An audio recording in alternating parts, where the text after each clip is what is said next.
এদিকে হচ্ছে মাটন। একটু খুলে দেখা, এটা মাটন হচ্ছে যে একটুখানি খোল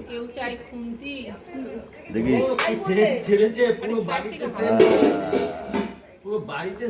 হেভি হেভি হেভি, এইবার গন্ধ বেরিয়েছে।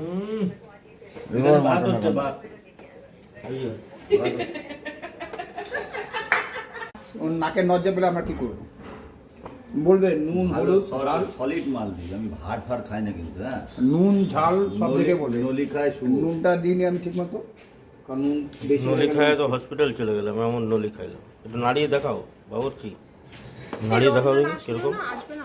রঞ্জনকে ফোন করলাম, ধরলো না। মাংস ভালো হয়েছে, যত কম আসবে তত বেশি পাবি। এটা হবে 1 কিলো চল। হ্যাঁ 1 কিলো হয়ে যাবে। 1 কিলোর বেশি হবে? হ্যাঁ হ্যাঁ হয়ে যাবে। এটা